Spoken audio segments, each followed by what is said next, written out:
what you called ego or that small self is also like a defense against an original wound, like a Yes. wound that very happens very early. Yeah. Is there, in your eyes, is there a way to say, okay, we develop modalities to kind of liquefy or heal that original wound so that that separation between the big self and the small self becomes more like unified also, so that Yeah. the soul can shine through more? Yeah, that's the dynamic. Now, um, I like to start with the idea that each soul born is unique, will never be born again. Many people will be born, maybe better people, I don't know. But we each have our own experiment with life, and it's our own story trying to unfold from within us. That's the old idea. So the wound is part of the story. So that most people, whenever I've been taught something, it was always, oh, we're going to get a cure. Well, in mythological terms and in terms of rites of passage, the wound becomes a womb. The wound doesn't go away, it becomes non toxic and it becomes the womb. That, I mean, this goes back into ancient poetry too, where the poet would say, everything I've ever learned, I learned from being wounded. Or my whole life has been an adventure from my woundedness. So I have a little different view on the wound, especially from mythology, that the point isn't to cure the wound. The point is to live what's hidden in the wound. Um, I'm just trying to think of who said that. Anyway, I think it was Carl Jung who said, genius hides behind the wound.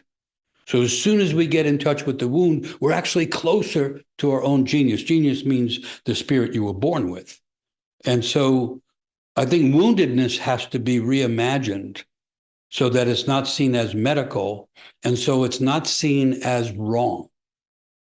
I think the wound is natural. I think the way we got the wound is typically wrong.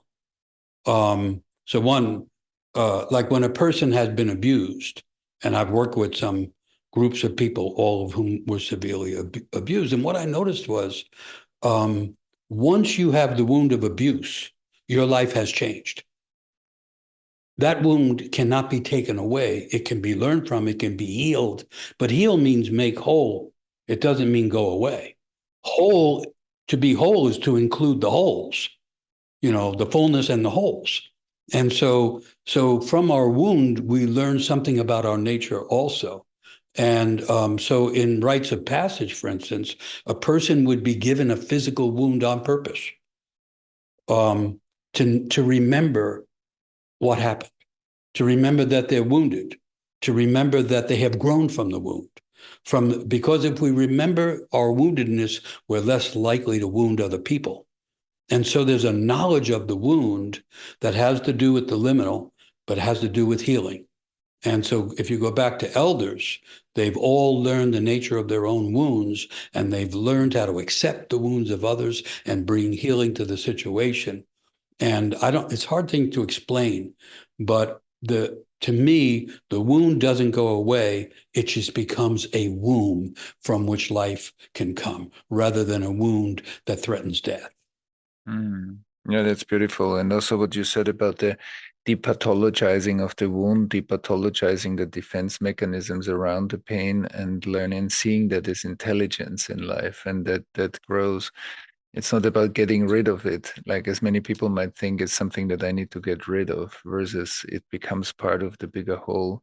And I think that also shows that the capitalistic version of purpose is often my career, and but a holistic version of purpose is actually including the wound as part of the purpose. So Yes, that's really beautiful. I'm Yeah. really with you on that. The word Yeah. ambition, uh, word ambition means to walk the entire realm. So it's called the ambit. And the idea was back in the day, all of the realms were small. There were many, many, many kings and queens and chiefs and all that because everybody had a little realm. Like, a lot of people had realms. And so each year, whoever the ruler was had to walk the ambit of the realm. in order to be connected with the earth and to order to understand the dynamic of that realm. And so ambition means to walk the ambit. So to be really ambitious is to know the circle of one's own self, which includes accepting one's wounds and not trying to get rid of them. And so real ambition would have us connected to our woundedness, because there not only can we be, healing is extracted from the wound, but also we become more creative because we're actually understanding how wounds happen all the time, and we become more attuned to woundedness. And so many modern leaders will not acknowledge their own wounds, and so they cannot be trusted, because they will wound other people because of the ignorance of their own, the way that they're wounding and the way that they're wounded. And so the elder is never traditionally a position really like a leader. The elder serves a different function than the leaders. The elder is actually in the state of trying to find wisdom on a recurring basis, which is different than trying to lead everybody, closer to healing everybody or doing some healing.